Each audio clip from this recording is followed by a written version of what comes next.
এশার নামাজের পরে ওমর ফারুক বাড়িতে গেলেন। এশার নামাজের পরে রাসূল বলেছেন তোমরা তাড়াতাড়ি ঘুমিয়ে যাবা, এশার নামাজের পরে কোনো গল্প করবা না, কারণ এশার নামাজের সময় আর এশার নামাজ আদায় করার পরে তোমরা যদি লম্বা কোনো গল্প গুজব করো তাহলে ফজরের নামাজ জামাতে পড়া তোমাদের কষ্ট হবে। কিন্তু এশার নামাজের পরে তোমরা তাড়াতাড়ি ঘুমিয়ে যাবা। সাহাবেরা বললেন ইয়া রাসূলুল্লাহ, ফজর থেকে জোহর লম্বা সময়, এশা থেকে ফজর লম্বা সময়, আর 3 ওয়াক্ত নামাজ তাড়াতাড়ি, আসর মাগরিব আর এশা এই 3 ওয়াক্ত কি তাড়াতাড়ি, ধরে কোন কি? কিন্তু এশা থেকে ফজর লম্বা সময় আর ফজর থেকে জোহর লম্বা সময়, কারণ কি? আল্লাহ রাসূল বললেন ফজর থেকে জোহর লম্বা সময় দেওয়ার কারণ হলো এই সময়ের মধ্যে তোমরা খেতে খামারে কাজ কাম করবে, ব্যবসা বাণিজ্য করবে, চাকরি বাকরি করবে, এগুলা করতে গেলে দেহের যে ক্ষয় হবে, এশা থেকে ফজর লম্বা সময় দেওয়ার কারণ হলো ওই লম্বা সময়ের মধ্যে তোমরা ঘুম পাড়বা, ওই ক্ষয়টা আল্লাহ ঘুমের মধ্যে পুরা করে দিবে। এই জন্য রাসূল বলেছেন এশার নামাজের পরে লম্বা টম্বা গল্প না করে তোমরা তাড়াতাড়ি ঘুমিয়ে যাবা, কারণ ফজরের জামাত, ফজরের নামাজ না, ফজরের জামাত। কে বাজান ফজরে কিরকম হয়?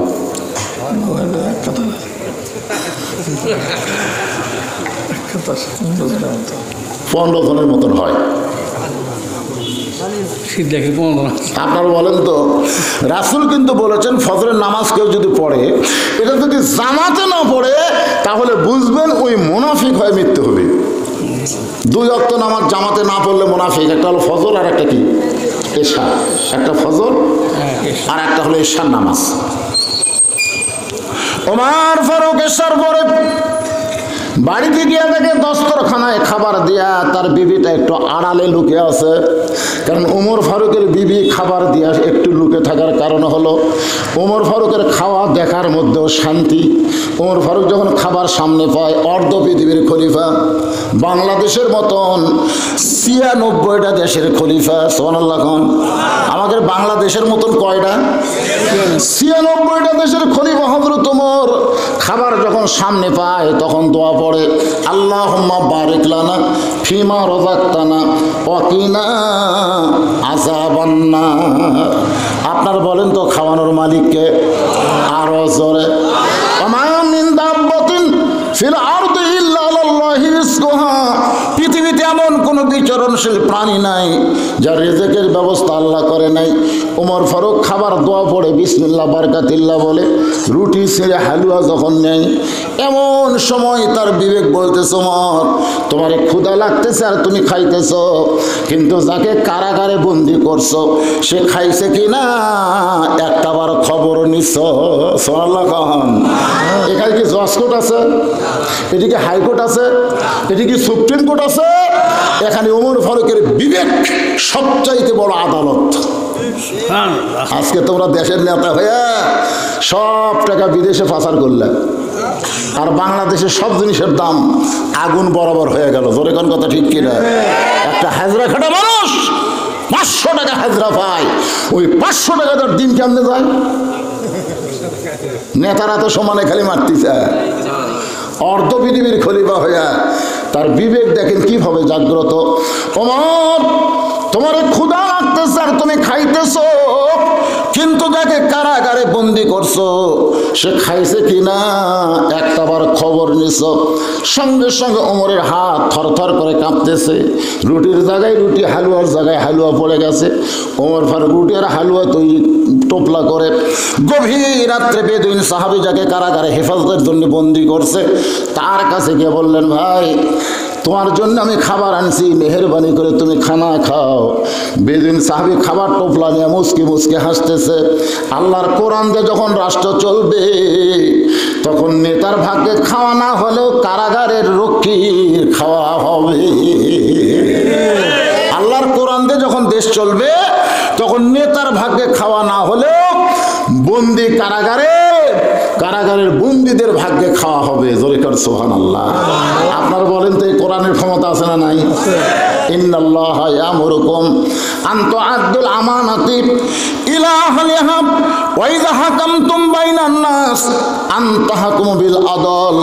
একটু মনোযোগ দিয়ে শুনবেন। ওমর ফারুক বন্দি সাহাবীকে খাবার দিয়া যখন বাড়িতে এসে ঘুমানোর বিছানায় যায়, বউ খালি মুচকি মুচকি হাসে। স্বামী বলে হাসো কেন? বলে হাসার কারণ হলো আপনি যে খাননি এটা আমি দূর থেকে দেখছি। ও ঠকচুম করে বলতেছে দূর থেকে দেখো কেন? বলে দূর থেকে দেখার কারণ হলো আপনি খাওয়া শেষ হলে 2 হাত তুলে দোয়া করেন, আল্লাহ আল্লাহ যে বউ আমার এত কষ্ট করে রুটি হালুয়া তৈরি করে দেয়, এই বউকে নিয়ে আমি জান্নাতে থাকতে চাই। আমি জান্নাতে হুর চাই না আল্লাহ, আমার আব্দুল্লাহর মা আমার বউকে নিয়েই আমি জান্নাতে থাকতে চাই। জোরে কোন সুবহানাল্লাহ। আপনি একজন পুরুষ মানুষ যে হুরের ধান্দা করেন না, জান্নাতে বউয়ের ধান্দা করেন। এ কথা যখন বউ শুনবার পায় তখন বউয়ের কলিজাতে কত খুশি হয়। আপনি কোনোদিনও খাওয়ার দোষ ধরেননি, বরং খাওয়ার পরে আপনি বিবির জন্য দোয়া করছেন। আপনি হলেন আসল স্বামী। সুবহানাল্লাহ না কেন? আর আমাদের মতন খাবার বসা খালি দোষ। এটা হলো লবণ কম হলো কেন? ঝাল বেশি হলো কেন? মা আয়েশা বলেন একদিন রাসূলের সামনে 2 তরকারি দিলাম, আল্লাহ রাসূল 1 তরকারিতে ভাত খায়। আমি বললাম হুজুর এটা না না তরকারি এটা এত স্বাদ লাগছে, আজ এটা দিয়ে খাবো। 1 তরকারিতে খাওয়ার পরে আমি আয়েশার মনে হলো এতই স্বাদ, দেখে সামান্য খরাত লাগে আছে। আমি আঙ্গুল দিয়ে দেখি ঝালও হয়নি লবণও হয়নি, মানে মনে বলে ঝাল লবণ দেওয়ার কথা আয়েশার মনেই নেই।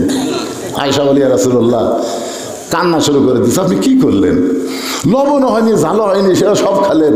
নবী বলে আয়েশা এইটা যদি অন্য কেউ খাইতো তোমার দুর্নাম করতো, এই জন্য আমি তোমার দুর্নাম করতে দিব না বলে আমি একাই খাইলাম। আল্লাহ কোরআন নাজিল করে বললেন হুন্না লিবাসুল লাকুম ওয়া আনতুম লিবাসুল লাহুন্না। স্বামী হলো বিবির পোশাক, বিবি হলো স্বামীর পোশাক। সামান্য কিছু নিয়ে স্বামী স্ত্রী গন্ডগোল করা যাবে না, বরং মহব্বত বাড়ায় দিতে হবে। জোরে কম কথা ঠিক না? আপনার বউ যদি আপনাকে ভালো না কয় আপনি কোনোদিনও জান্নাত পাবেন না। আমি যত বড়ই হুজুর হই বউয়ের কাছে হবার পারছি কিনা এটা মাঝে মধ্যে ট্রাই করা দরকার। আমার বউ আমার কাছে সাইদের আব্বা আসেন গোসল করেন, সাইদের আব্বা আসেন ভাত খান। আমি রাগ করে কিসের সাইদের বাপরে? হুজুর বলে ডাক, হুজুর আসেন ভাত খান, হুজুর আসেন গোসল করেন। আমার বউ খালি মুচকি মুচকি হাসে। হাসিস কেন? বলে জনগণ আপনাকে চিনে না তাই হুজুর কয়, কিন্তু আমি তো চিনি আপনি মালটা কি। হুজুর হয় এত সহজ নয়। 38 বছর ওয়াজ দিয়ে আমার বউয়ের কাছে আমি হুজুর হবার পারি নাই। যেদিন বউ আমাকে হুজুর বলবে সেদিন আল্লাহ আমাকে জান্নাত দিবে। জোরে কোন সুবহানাল্লাহ। সব মিথ্যা ফতোয়া বার করছে, স্বামীর পায়ের তলে বউয়ের জান্নাত, স্বামীর পায়ের তলে বউয়ের জান্নাত। এটা সম্পূর্ণ ভুয়া কথা। স্বামীর পায়ের তলে বিবির জান্নাত নয়, বরং মায়ের পায়ের তলে সন্তানের জান্নাত। মরদ মানুষের পায়ের তলে জান্নাত নাই, মেয়ে মানুষের পায়ের তলে জান্নাত হবে যদি সেই মেয়েটা মা হয়। জোরে কোন কি হয়? কি বলবো প্রসবের কথা, মা বিনে সেই ব্যথা কেউ তো বুঝিবে না। মাজন ঠেকিয়া সন্তানের দায়, অকালে মা মারা যায়, কেন সে মায়ের ভক্তি করো না। এমন দরদি ভবে কেউ হবে না আমার মা গো। আমি এতদিন বুঝি নাই, 25 ডিসেম্বর বুঝতে পারলাম। আমার মা যখন মারা গেল তখনই বুঝলাম যার মা নাই তার এই দুনিয়া তার কেউ নেই। যাদের মা নাই একটু চোখ বন্ধ করে দেখেন কেউ নাই, কেউ নাই। আমার মনে আছে একদিন আমার এক নাতি হোসাইন, আমার মা বসে আছে চেয়ারে, ওই হোসাইন আমাকে বুড়া কইছে। এই বুড়া, যেই বুড়া কইছে আমি মায়ের দিকে তাকাই, দিকে মায়ের চোখ দিয়ে পানি পড়তেছে। আমি মাকে বললাম মা তুই কান্দিস কেন? মা বলতেছে আমার সামনে আমার ছেলেকে বুড়া বলবে, আমার সামনে আমার সন্তানকে বুড়া বলবে, আমি মা হয়ে সহ্য করতে পারবো না। আজকে মা মারা যাওয়ার পর আমারে 100 বার যদি কেউ বুড়া কয় আর আমার সওয়াল বলে কেউ ডাকবে না। এই মায়ের পায়ের তলে সন্তানের জান্নাত। আর রাস্তা এই যে শালারা হাসতেছে, এরা কি মাটি ফেরা জন্ম আছে না কোনো মানুষের কেউ জন্ম দিছে? হ্যাঁ না না, রাস্তা যারা হাসতেছে ও করতেছে, এই শালারা কি মাটি ফেরা জন্ম আছে? না কোনো বাবা এরকম জন্ম দিছে? যে বাবা এরকম জন্ম দিছেন ওই বাবার কপালে জুতো মারেন। এলা বেটা না, এলা হচ্ছে পাতা পাতা। আশ্চর্য কথা। এই মাহফিল কমিটির লোকের যাও তো, রাস্তাত কে চিল্লাচিল্লি করে? আশ্চর্য কথা, মানুষ এখানে পাগলের মতন ওয়াজ শোনে। দেখছেন উত্তর একটু মনোযোগ দিয়ে কথাগুলো শুনবেন। বিবি বলতেছে, স্বামী গো, আপনি কি মনে করছেন আপনারে না খাওয়ায় আমি কোনোদিন খাই? আপনি খাওয়া না খাইলে আমি কোনোদিন খাই না। এখন আমার খাওয়াটা আমি আর আপনি দুইজন মিলে খাবার চাই। জোরে কোন সুবহানাল্লাহ। আপনারা বলেন তো, একজনের খাওয়া দুইজন খাওয়া যাবে কিনা?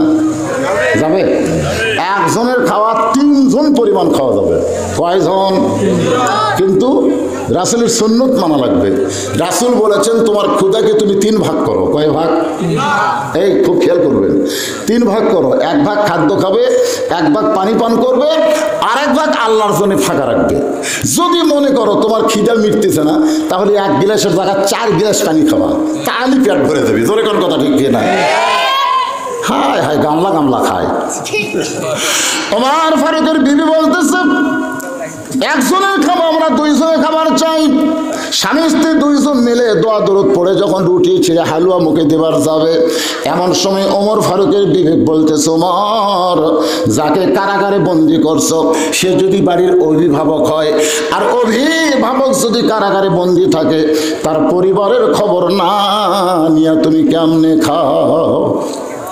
যাকে কারাগারে বন্দি করছো সে যদি বাড়ির অভিভাবক হয়, মনে করেন আমাকে যদি সরকার জেলত বন্দি করে, আমার অধীনস্থ আছে না নাই? মাদ্রাসা, মসজিদ, হাফজখানা, এতিমখানা, ড্রাইভার, আমার 3টা মেয়ে, 2টা জামাই, লাঠি লুৎকুর। ওই লাঠি লুৎকুর জামাইয়ের টেনশন আমি করি না, আমি টেনশন করি আমার মাদ্রাসা নিয়ে। অনেকে বলে যা করবি কামাই সব খাবি জামাই। এটা সম্পূর্ণ ভুয়া কথা। এই যে রমজান জানে যা করব কামাই সব খাবে মসজিদ মাদ্রাসায়। ধরে কোন কথা ঠিক কেন? সব ভাইজান, তাহলে আমাকে জেলখানায় বন্দি করলো, সরকার উচিত হলো আমার অধীনস্থ যারা আছে তাদের খবর নেওয়া। জোরে কোন ঠিক কিনা?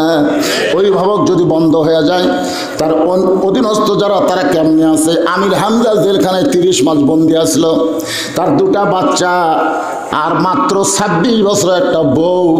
কেমনে আছে?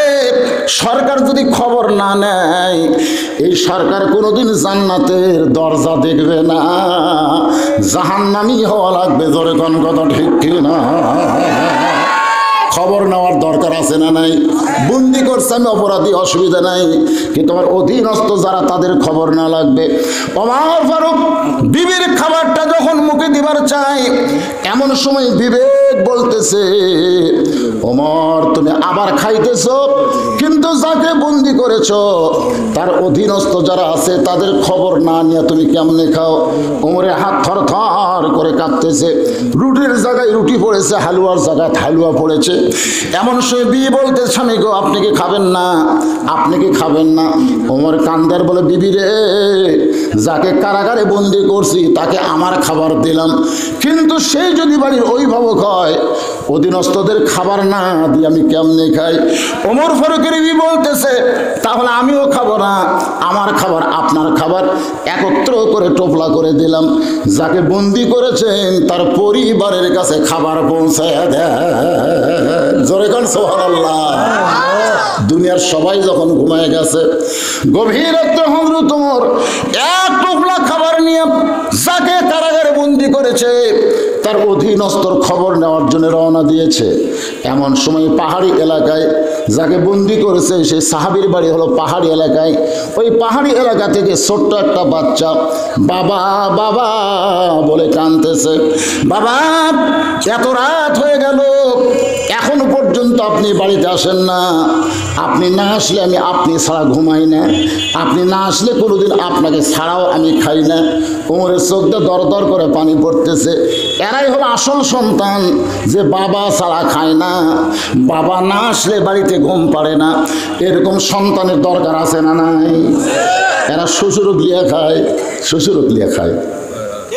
শ্বশুরের জন্য 14 আইটেম করছে, পাশেই বাপ শুয়ে আছে, বাবা কয় না। এরকম পাটা আছে না নাই? ওমর ফারুক খাবার টোপলা নিয়ে ওই ছোট্ট বাচ্চার সামনে গিয়া চোখের পানি নিয়ে বলতেছে, বাবা আমার মনে হয় তোমার বাবা তোমার বাড়িতে আসে নাই। বলে, পথিক রে, এই গভীর রাত্রে তুমি কে গো? আমি বাবা ছাড়া কোনোদিন ঘুমাই না, বাবা ছাড়া কোনোদিন খাই না। ওমর ফারুক বলে, বাজান এই দেখো তোমার জন্য খাবার আনছি, আমি তোমার বাবার দরদ দিয়া তোমাকে রুটি হালুয়া খাওয়াবার চাই। সঙ্গে সঙ্গে ছেলেটা বলে, পথিক তোমার ভিতরে কি আল্লাহর কোরআন নাই? ওমর ফারুককে ছোট ছেলে বলতেছে, পথিক তোমার ভিতরে কি আল্লাহর কোরআন নাই? আল্লাহর কোরআন যদি তোমার ভিতরে থাকতো তাহলে এই কথা তুমি কেমনে বললে? আল্লাহ কোরআনে বলেছেন, ওয়াকাযা রাব্বুকা আল্লা তা'বুদু ইল্লা ইয়্যাহু ওয়া বিল ওয়ালিদাইনি ইহসানা। ছোট্ট বাচ্চা বলতেছে, পথিক ওমরকে, বাবা ছাড়া দুনিয়াতে অন্য কাউকে বাবার দরদ দেওয়া যাবে না। তুমি যতই আমার বাবা হবার চাও, তুমি আমার বাবা হতে পারবে না। আমার বাবাই শুধু আমার বাবা। আমি দয়াল বাবা মানি না, দয়াল বাবা মানে আজকে বাংলাদেশে আছে না নাই? আমার দয়াল বাবার দরবারেতে কেউ ফেরে না খালি হাতে।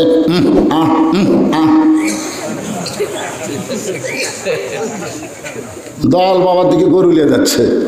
কোথায় যাচ্ছে? বাবার দরবারে। একই মানুষের বাপ বেশি হওয়া লক্ষণ ভালো কথা কয় না কেন? যদি আমার 2 বাপে জন্ম দিতে, বুঝবেন ওর জন্ম ঠিক নাই। 3টা বাপ আপনারা মানবেন, ধরে কোন কয়টা?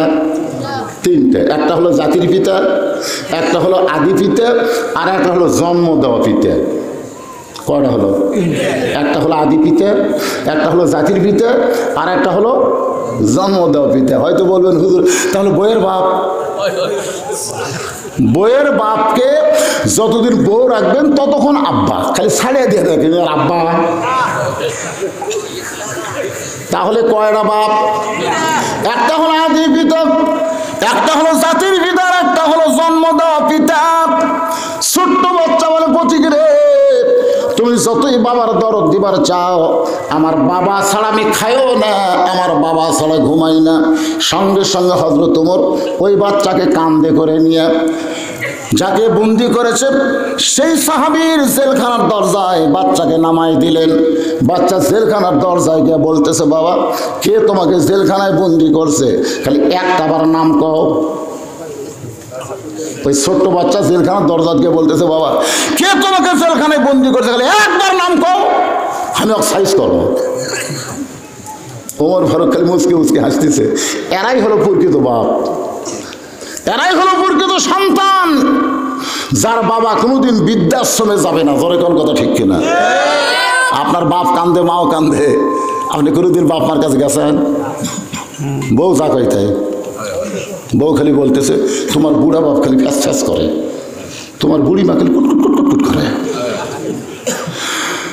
স্বামী বলতেছে, আসলেই তাই রে, বুড়া বুড়ি মরেও না।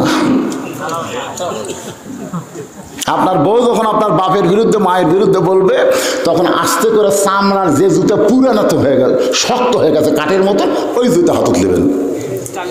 হাতত নিয়ে বলবেন, শোন তুই মরে গেলে সকালে বিকালে বিয়ে করবো, তোকে ছেড়ে দিলে আমার বড় অভাব নাই, কিন্তু আমার বাপ মা যদি মারা যায় কিয়ামত পর্যন্ত কানলে আর বাপ মা পাওয়া যাবে না। জীবনে আমার বাপ মায়ের বিরুদ্ধে কিছু বলবি না। ওই বউ সেদিন কান ধরে তওবা করিব, রে বাবা রে, এটা আসল বেটা রে। আজকে মা বোনের দ্বারা শুনতেছে, তারা কয় কি রে হুজুর আমাকে কথা কিভাবে জানলো রে? আজকে বাপ মা পড়ে আছে শীতলাই, আর বউ নিয়া ছেলে আছে বগুড়া বাসায়। জোরে কোন কথা ঠিক কিনা? আছে না? কথা কর না কেন? বাপ মা কান্দে শীতলাই, আর এই বউলা মশান মারতেছে বগুড়া শহরে। তোর লেখাপড়া খেয়ে শিখাইছে রে পাগলা। বাবা মাটির ঘরে থেকে তোরে খাট বানায় দিছে, এই জন্য আল্লাহ কোরআনে বলেছেন ওয়াকাযা রাব্বুকা আল্লা তা'বুদু ইল্লা ইয়াহু ওয়া বিল ওয়ালিদাইনি ইহসানান। তোমার নামাজ কবুল হবে না, তোমার হজ কবুল হবে না, তোমার দান সদকা কবুল হবে না যদি বাপ মা অন্তরে কষ্ট পায়। বাপ মার কলিজায় কষ্ট দিয়ে কোনোদিন সন্তান জান্নাতে যাওয়ার পারবে না। পারবে? ছোট মানুষই কয় ঠিক, আপনারা কথা করছেন না কি? ঠিক না বে ঠিক? আরো জোরে বলেন। দরকার হলে বউ ছাড়বো, কিন্তু বাপ মা কথা কয় না রে। দরকার হলে বউ ছাড়বো, কিন্তু বাপ মা ছাড়বো। ওর ফরক মুসকি মুসকি হাসতেছে, কারণ ছোট্ট ছেলে বলতেছে বাবা খালি নাম কও, খালি নাম কও। কে তোমাকে জেলখানা বন্দি করছে? তাকে আমি সাইজ করবো। বেদিন সাহাবী বলতে চাই পাগল, যে আমাকে জেলখানায় বন্দি করছে সে দুনিয়ার সাধারণ কোন মানুষ না, সে হলো হযরত ওমর। যেই বলছে হযরত ওমর, সঙ্গে সঙ্গে ছেলে জেলখানার দরজায় বসে কান্দে। বাবা নিশ্চয় তুমি অপরাধ করেছো। ওই মহামানব যদি জেলখানায় বন্দি করে তাহলে নিশ্চয় তুমি অপরাধ করেছো। সুবহানাল্লাহ কবেন না? কিছুক্ষণ আগে কি করছে? খালি নাম কও। আর যেই নাম করছে তখন কার পক্ষে? আর বাপের পক্ষে আছে? আচ্ছা আপনারা বলেন তো, যেই ছেলে উমর ফারুকের কান্দর চড়ে বাবার জেলখানার দরজায়, আর সেই ছেলে উমরের নাম শোনার পরেই বাবার বিপক্ষে গিয়া উমর ফারুকের পক্ষে বলতেছে ওই মহামানব যখন তোমাকে জেলখানায় বন্দি করছে নিশ্চয়ই তুমি অপরাধ করেছো। এই ছোট্ট বাচ্চা উমর ফারুক মহামানব এরা জানলো কেমনে? আজকে আপনার ছেলেরা কি জানতেছে? ক্লাস 7-এ পড়ে। শরীফ কি করে শরীফা হবি? শরীফ কি করে শরীফা হবি? একটা মরদ মানুষ কি করে মেয়া হবি? একটা মেয়ে মানুষ কি করে মরদ হবি? এই লেখাপড়া আজকে দেওয়া হচ্ছে। জোরে কোন কথা ঠিক কিনা? রে এই ছোট বাচ্চা যখন রাত্রে ঘুমায় না, বুঝলেন, রাত্রে ঘুমায় না, খালি গুদগুদ করে, তখন বাবা কয় শোনো আমি একটা মহামানবের জীবনী কই। তোমার যখন ঘুমই ধরতেছে না তাহলে একটা মহামানবের জীবনী কই। তখন ছেলে বলে আব্বা ঠিক আছে বলেন। তখন বেদিন সাহেব বলতেছে পাগল ছেলে শোনো, আল্লাহ আমাদেরকে এমন একজন খলিফা দিয়েছে, তার নাম হলো হযরত ওমর। দুনিয়ার সবাই ঘুম পাড়ে, কিন্তু আমাদের খলিফা হযরত ওমর ঘুম পাড়ে না। একদিন গভীর রাত্রে মানুষের দুঃখ কষ্ট দেখতে গিয়া হঠাৎ হযরত ওমর দেখতে পায় তাঁবুর মধ্যে কি যেন জ্বলতেছে। কাছে গিয়া শুনতে পায় একজন মা বলতেছে বাবা তোরা কান্দিস না, গোস্ত সিদ্ধ হলি তোমাদেরকে খাবার দিব। ওমর ফারুক চিন্তায় পড়ে গেলেন, দুম্বার গোস্ত হলে 8 ঘন্টা লাগবে, আর উটের গোস্ত হলো বড় জোর 1 ঘন্টা লাগবে। এত রাত হয়ে গেল এখন পর্যন্ত গোস্ত সিদ্ধ হয় না, এটা কিসের গোস্ত? ওমর ফারুক তাঁবুর কাছে গিয়ে বললেন মা তোমার 2টা সন্তান ক্ষুধার জ্বালায় কান্দে, আর এত রাত হয়ে গেল তোমার গোস্ত সিদ্ধ হয় না। তুমি কেমন মা? সন্তানের কান্নায় কি তোমার কষ্ট হয় না? মেয়েটা বলে পথিক রে পথিক, আমার বাড়ি হলো ইয়ামিন দেশে। আমি হযরত ওমরের কাছে আইছিলাম, কিন্তু বিকাল বেলায় এত মানুষের ভিড় আমি ওমরের কাছে যাবার পারলাম না। আমার 2টা এতিম বাচ্চা নিয়ে আমি মদিনার মধ্যে তাঁবু টাঙ্গায় রাত যাপন করতে চাই। মনে করছিলাম সকালবেলায় ওমরের দরবারে যাব, কিন্তু আমার 2টা সন্তান ক্ষুধার জ্বালায় বারবার যখন কান্দে, ওদের সান্ত্বনা দেওয়ার জন্য আমি পাতিলে পাথর আর পানি দিয়ে নিচে আগুন জ্বালাইছি, আর বারবার বলতে গোস্ত সিদ্ধ হলেই তোমাদের খাবার দিব। আমার পাথর কি কোনোদিন সিদ্ধ হবে পথিক? আমার 2টা সন্তানের এত বেশি খিদা লাগছে, আমার মনে হয় সকাল পর্যন্ত ওরা বাঁচবে না। সঙ্গে সঙ্গে ওমর ফারুক বলে মা একটু ধৈর্য ধরো মা, একটু ধৈর্য ধরো। এক দৌড়ে বাইতুল মালের দরজায় আসলামকে বললেন আসলাম রে একটা বড় খাদ্যের বস্তা আমার মাথায় উঠে দে। আসলাম বলে আমিরুল মুমিনিন আপনি হলেন অর্ধ পৃথিবীর খলিফা, আমি হলাম আপনার চাকর, কোথায় খাদ্যের বস্তা নিয়ে যাওয়া লাগবে আমারে বলেন। ওমর ফারুক বলে আসলাম রে একজনের পাপের বোঝা আর একজন মাথায় নিলে হবে না, দে দে আমার মাথায় উঠাইয়া দে। এখন চাকর আসলাম ওমর ফারুকের মাথায় খাবার বস্তা উঠাইয়া দেয়। ওমর ফারুক বস্তা নিয়ে যখন দৌড় মারতেছে, আসলাম বলে আমিরুল মুমিনিন এতজনের বস্তা নিয়ে দৌড়াতে গিয়ে হঠাৎ যদি পড়ে যান আপনার কষ্ট হবে। ওমর কান্দের, আসলাম রে নির্দিষ্ট সময়ে যদি যাবার না পারি তাহলে জাহান্নামের আগুনে ওমরকে পড়তে হবে। ওমর ফারুক বস্তা নিয়ে তাবুর নিকটে গিয়ে বললেন, মা আর দেরি করিস না মা, রুটি আর হালুয়া তৈরি কর। মেয়েটা রুটি আর হালুয়া তৈরি করে ওমর ফারুকের হাতে যখন দেয়, ওমর ফারুক দুইটা এতিম বাচ্চাকে দুই উরাতের উপরে নিয়ে ওদের মুখে রুটি আর হালুয়া দেয়। ওই বাচ্চা দুইটা মুচকি মুচকি হাসে। ওমর ফারুকের চেহারার দিকে ফেল ফেল করে তাকায় বলতেছে, কে গো তুমি? বাবার দরদ নিয়া এই গভীর রাত্রে ক্ষুধার্ত সন্তানদের খাওয়াও। ওমর কান্দের বলে, আল্লাহ এই অধমকে জাহান্নামের আগুন থেকে তুমি বাঁচায়া দাও। মেয়ে চিৎকার করে বলে, মা চিৎকার করে বলে, পথিক তোমার মতন ভালো মানুষ কোনোদিন আমি দেখি নাই, জাহান্নামের আগুন থেকে তুমি কেন বাঁচতে চাও? আল্লাহ ওমরকে খলিফা না বানায়া তোমার যদি খলিফা বানাইতো তাহলে মদিনা আল্লাহর জান্নাত হয়ে যেত। এই গল্প ওই বেদুইন সাহাবী বাচ্চারে শুনাইছে। তাহলে বাচ্চা এই গল্প শোনার পরে কার পক্ষে যাবে? চিন্তা করে দেখেন, ওই মহামানব যখন আপনার জেলখানায় বন্দি করছে তাহলে আপনার দোষ আছে বাবা। ওমর ফারুকের বাড়ি কোন দিকে আমাকে একটু দেখা দেন, আমি তার বাড়ির যায় তার পাও ধরা হলেও আমি আপনাকে জেলখানা থেকে বের করব।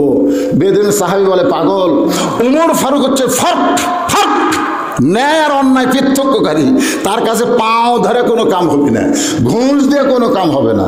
তুই যদি তোর বাপকে জেলখানা থেকে বের করতে চাস তাহলে শিক্ষামন্ত্রী আলীর কাছে যা। সোনাল্লাহ বলেন, কি মন্ত্রী? শিক্ষামন্ত্রী। আল্লাহ নবী যখন মদিনার প্রেসিডেন্ট তখন আলী হলেন শিক্ষামন্ত্রী। আবু বকর রাদিয়াল্লাহু যখন মদিনার খলিফা তখন আলী হচ্ছেন শিক্ষামন্ত্রী। ওমর ফারুক যখন মদিনার খলিফা তখনও শিক্ষামন্ত্রী হযরত আলী। একই ব্যক্তিকে সবাই শিক্ষামন্ত্রী বানাইছে, তখন সুবহানাল্লাহ। আর আজকে আমাদের বাংলাদেশের শিক্ষামন্ত্রী, শিক্ষামন্ত্রীর 1 নম্বর দফা কি জানেন? খায়রুকুম মান তাআল্লামাল কুরআনা ওয়া আল্লামাহ। এটা হলো মুসলমান দেশের শিক্ষামন্ত্রীর দফা কয়টা? 1 দফা। ধরে কোন কয় দফা? সবাই জবান করে বলেন, কয় দফা? 1 দাবি। কোরআনের শিক্ষা কবে দিবি? ধরে কোন কথা ঠিক কিনা? আল্লাহ রাসূল বলেছেন, ওই ব্যক্তির চাইতে উত্তম কোনো ব্যক্তি নাই যেই ব্যক্তি আল্লাহর কোরআন শিখেছে এবং অপরকে কোরআনের শিক্ষা দেয়।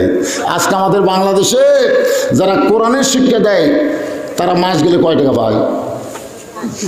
আর যারা আকডম বাগডম ঘোলাডম সাজে, ঢাক ঢোলক ঝাঁঝর বাজে, বাজতে বাজতে চললো, ঢুলি গেল কমলা ফুলি, আপনার বলেন তো এর মধ্যে একটা সত্যি কথা আছে?